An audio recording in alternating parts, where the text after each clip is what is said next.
السلام علیکم ورحمۃ اللہ وبرکاتہ۔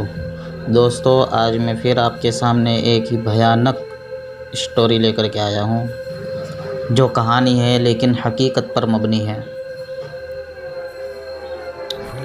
ناقابل فراموش آصف زدہ گھر۔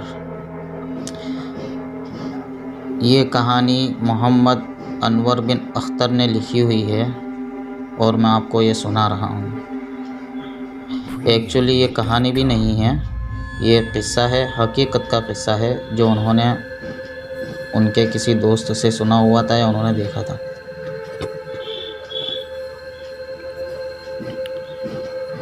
ہم نے پچھلے سال کرائے پر ایک مکان لیا تھا۔ ان دنوں میرے MSc کے سیمسٹرز ہو رہے تھے۔ ایسے دنوں میں مکان کی تبدیلی ذہنی طور پر انسان کو بوجھ لگنے لگتی ہے۔ بہرحال یہ مرحلہ طے ہوا تو پتہ نہیں کیوں مجھے یہ احساس ہوتا تھا کہ اس کے گھر کے درد بام سے عجیب سی وحشت ٹپکتی ہے۔ یہ جس کو یہ احساس ہوتا تھا یہ ایک لڑکی تھی جو سائنس کالج میں پڑھتی تھی۔ میں پڑھنے بیٹھتی تھی تو دل میں گھبراہٹ سی طاری ہونے لگتی تھی، کسی بھی کام کو کرنے میں جی نہیں لگتا تھا۔ ایک روز میں نے کھانے کے دوران اس بات کا ذکر ابو سے کیا تو پتہ چلا سب کا یہی حال ہے۔ ابو نے کہا، صبح اٹھ کر روزانہ قرآن کی تلاوت زور زور سے کیا کرو۔ سورہ ناس اور سورہ فلق پڑھ کر چاروں کونوں میں پھونکنے سے انسان بلاؤں سے محفوظ ہو جاتا ہے۔ ہم نے اس پر عمل شروع کر دیا۔ 15-20 دن تک یہ عمل ہم سب باقاعدگی سے کرتے رہے۔ کسی حد تک دل کو سکون ضرور ملا تھا، مگر گھر کے وحشت زدہ ماحول میں کوئی تبدیلی دکھائی نہیں دے رہی تھی۔ ہم سے پہلے اس گھر میں جو صاحب رہتے تھے ان کا اس گھر میں انتقال ہو گیا تھا، اور یہ بات ہم سب کو معلوم تھی کہ 30 سال کی عمر میں وہ اچانک دل کا دورہ پڑنے سے انتقال کر گئے تھے۔ ہم سوچ رہے تھے کہ شاید اسی بنا پر ہمارے دلوں میں یہ احساس پیدا ہو گیا ہے۔ خیر، ہم نے قرآن پاک کی تلاوت جاری رکھی۔ یہ 21ویں کی شام کا ذکر ہے۔ میں یونیورسٹی سے پرچہ دے کر آئی اور منہ ہاتھ دھونے سیدھی باتھ روم گئی۔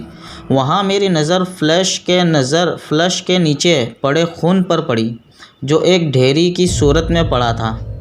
غیر ارادی طور پر میری چیخ نکل گئی۔ امی کو جا کر بتایا تو وہ میرے ساتھ اندر آئی۔ فلش کی ٹنکی کے نیچے خون دیکھ کر امی اور میں گھبرا گئی۔ یوں بھی گھر میں ہم 3 ہی افراد تھے۔ ابو دفتر سے لوٹے نہیں تھے۔ ہم لوگ ڈر گئے، ایسا لگ رہا تھا کہ کسی نے دانستہ یہ خون یہاں ڈالا ہے۔ ہم دونوں ماں بیٹی گھر کو تالا لگا کر خالہ کے گھر چلے گئے اور ان کو سارا حال بتایا۔ ایک مولانا خالہ کے گھر کے قریب رہتے تھے، وہ ہمیں ان کے پاس لے گئے۔ ہم نے انہیں جب سارا حال بتایا تو کہنے لگے، آپ کے گھر میں چھپکلیاں زیادہ ہیں، ان کی وجہ سے ایسا ہو رہا ہے۔ آپ اس خون پر کالا کپڑا اور سرسوں کا تیل ڈال کر جلا دیں۔ یہ منطق ہماری سمجھ میں نہیں آئی کہ بیچاری چھپکلیاں کہیں سے خون کیسے لا سکتی ہیں۔ ہم نے خالہ کو ساتھ لیا، گھر واپس آئے۔ خالہ نے کالے کپڑے کو سرسوں کے تیل میں ڈبو دیا اور اس کپڑے کو خون پر ڈال کر آگ لگا دی۔ ذرا سی دیر میں وہاں صرف راکھ ہو گئی جو پانی سے بہا دی گئی۔ ابو کے آنے تک خالہ ہمارے ساتھ رہی۔ ابو نے اپنے طور پر ہمارا ڈر نکالنے کی کوشش کی، مگر مجھے باتھ روم جاتے ہوئے بہت ڈر لگنے لگا تھا۔ باتھ روم کمرے سے ایجڈ تھا، اس لیے ہاتھ منہ دھونے کے لیے استعمال ہوتا تھا۔ آہستہ آہستہ ڈر ختم ہوا اور میں باتھ روم جانے لگی۔ اس واقعے کے 23 دن بعد پھر ایسا ہی واقعہ رونما ہوا۔ ایسا لگا جیسے کسی نے جانور ذبح کر کے اس کے خون کے چھینٹے فلش پر مارے ہوں۔ اس بار خون چھینٹوں کی شکل میں تھا۔ ابو نے ایک بالٹی پانی ڈال کر فلش پر پڑے خون کے چھینٹے صاف کر دیے۔ یہ سلسلہ 3-4 دن کے وقفے سے مہینے بھر تک جاری رہا۔ ہم بھی عادی سے ہونے لگے تھے۔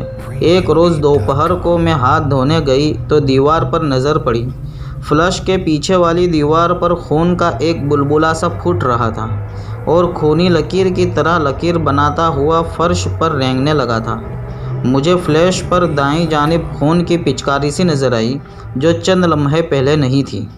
یہ نظارہ ایسا تھا کہ مضبوط دل والا نارمل نہیں رہ سکتا تھا۔ میں چیختی اور چلاتی ہوئی باہر بھاگی۔ ابو اتفاق سے گھر پر ہی تھے۔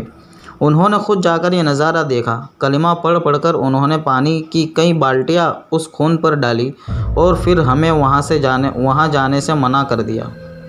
اگلے روز ابو کسی عامل کو لے کر آئے۔ انہوں نے سارے حالات کا پورا جائزہ لے کر ہمیں مشورہ دیا کہ یہ گھر چھوڑ دیں تو بہتر رہے گا، کیونکہ اس پر کسی نے سفلی عمل کروایا ہوا ہے۔ یہ عمل ایک خاص مدت تک جاری رہے گا اور مکینوں کے لیے عذاب بن سکتا ہے۔